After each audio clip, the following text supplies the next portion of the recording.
Alrighty, y'all. We're looking at the last section of Unit 3 here, or sorry, Unit 5. So let's go ahead and talk through this. The first two questions are asking us about marginal revenue product and marginal resource cost. And it's not that drastically different than what we're looking at with marginal revenue and marginal cost. For the marginal revenue product, what we're looking at is the additional revenue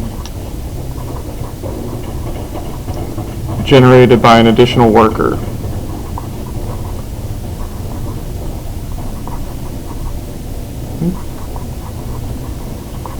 So if I hire a new worker, how much additional revenue are they going to get for me? If I'm looking at my marginal resource cost, I'm going to look at the change, and again that delta symbol just means change, the additional cost of an additional resource. And usually that's referring to labor. So if I pay each of my workers $15 an hour, then my marginal resource cost would be $15 per worker. 3 is saying assume perfectly competitive product and labor markets. If the price of a product is $5 and the wage is $20, how many workers should be hired here? Alright, so this one's a little tricky to get started, but let's take a look. So the marginal product is just looking at the change in product with each worker. So going from 0 worker to 1 worker, I'm gaining 5 units. Going from 1 worker to 2 workers, I'm gaining 8. From 2 to 3, I'm gaining 5 more. 3 to 4, I'm gaining 3 more. And then with this 5th worker, I'm losing 1 unit. Now the marginal revenue product is looking at how much additional money I'm getting with each worker.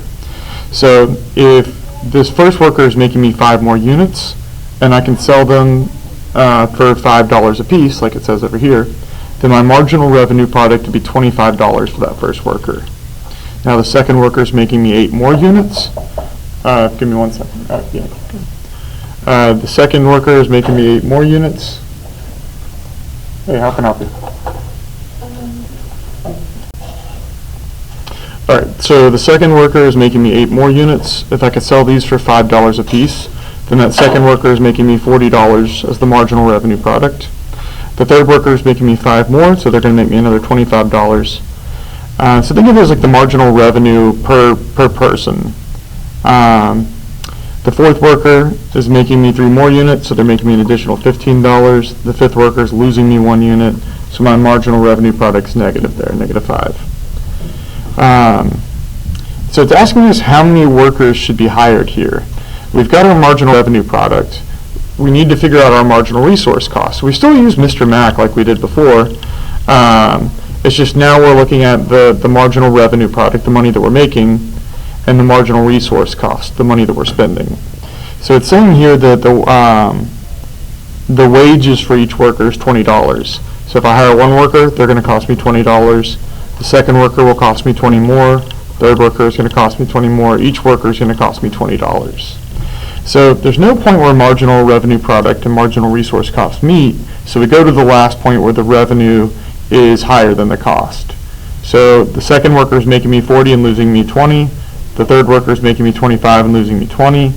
The fourth worker is making me 15 and losing me 20. So I'll stop at 3 workers. That's my profit maximizing point.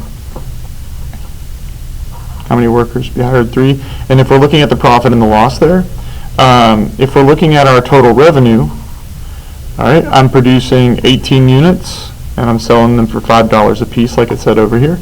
18 times 5 is, give me 1 second.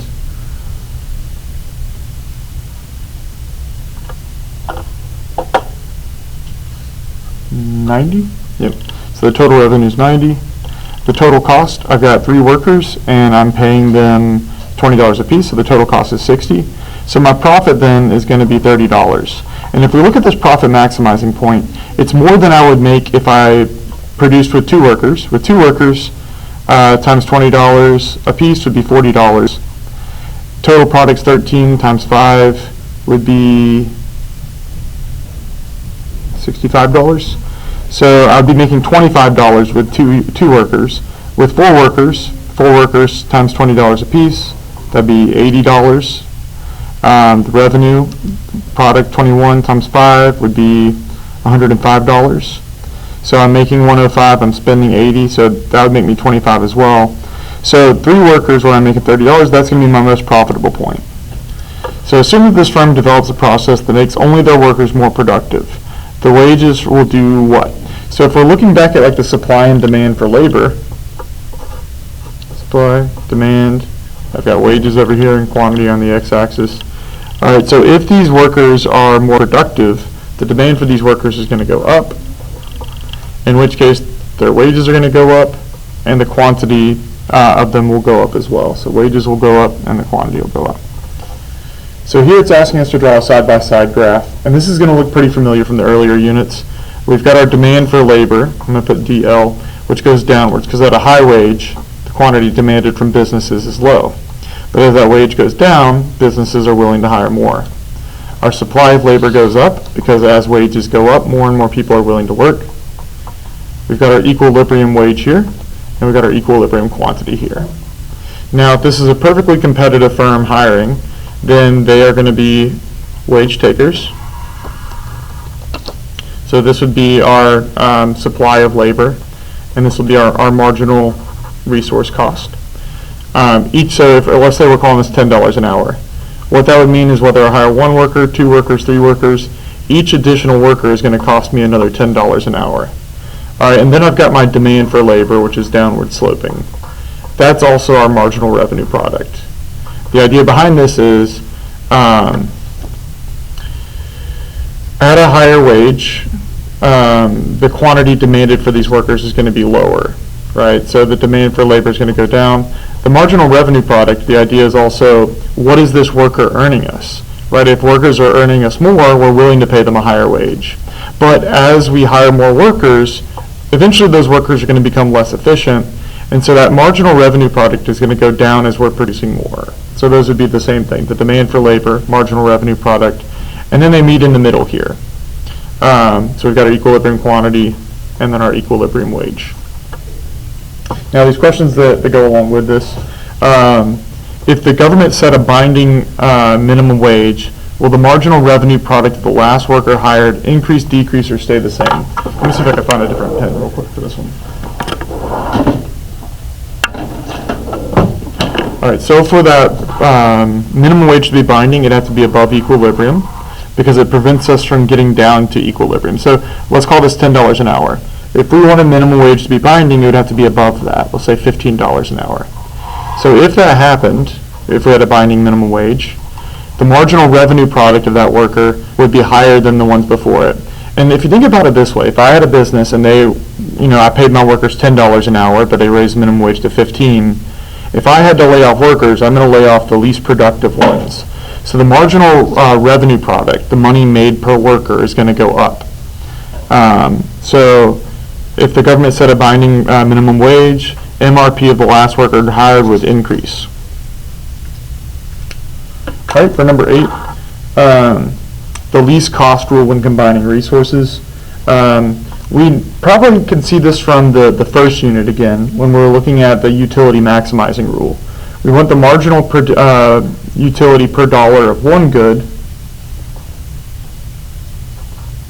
to equal the marginal utility, in this case marginal product, per dollar of the other good.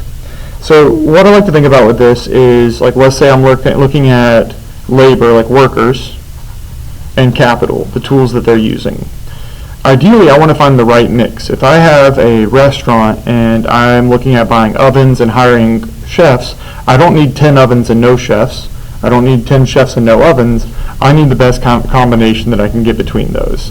So we're looking at the marginal product per dollar of these goods. And just like with the utility maximizing rule, we're trying to get them to balance each other, to equal each other. So to take a look at an example here with number 9, assume the firm hires the cost maximizing combination of labor and capital. The marginal product of the last worker is 60 units and the marginal product of the last unit of capital is 20 units. If the wage rate is $30 per hour, what's the price per capital? So let's do the labor first. All right, the marginal product of that last worker was 60. The wages that we paid them was $30 an hour. So the marginal product per worker was $2 per unit. Now, if we're looking at the capital, it was 20 units. And so if we're trying to get those to equal each other, like it says, because we're cost minimizing, right? We're at the best combination that we could do. These should equal each other. So we're solving for x there. 20 divided by 20 divided by 10 is going to equal 2. So that capital then would be $10. Now, what it's asking us here for number 10 is a little tricky. And we need to kind of think back to this right here. Assume that the price of labor falls to $10 per hour. The company should do what? So right now these equal each other. If the price of labor were to fall to $10, the marginal product of the last worker was 60 units. All right, so if it was $10, then that's $6 per unit, whereas it was $2 for the capital. So we've got $6 per unit for the labor, $2 per unit for the capital. It's asking us whether we should hire more or less labor or more or less capital. Well, since the marginal utility per dollar of the labor is higher, we'll buy more of that, right? As we're hiring more, it's going down. I'll hold on to it for now. Thank you. All right, so as we hire more workers, that marginal utility per dollar is going to fall. And at the same time, we're getting less bang for our buck out of the capital. So we would decrease the amount of capital that we're buying until those equal each other again, right? As I decrease the capital that I'm purchasing, the marginal revenue product is going up. So we're trying to get those to equal back to each other.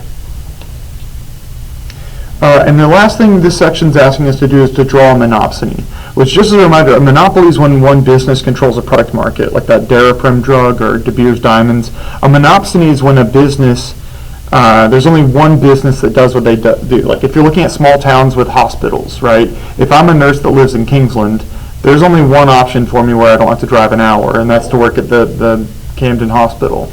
So that monopoly is going to look a lot like what we have done before. Give me 1 second.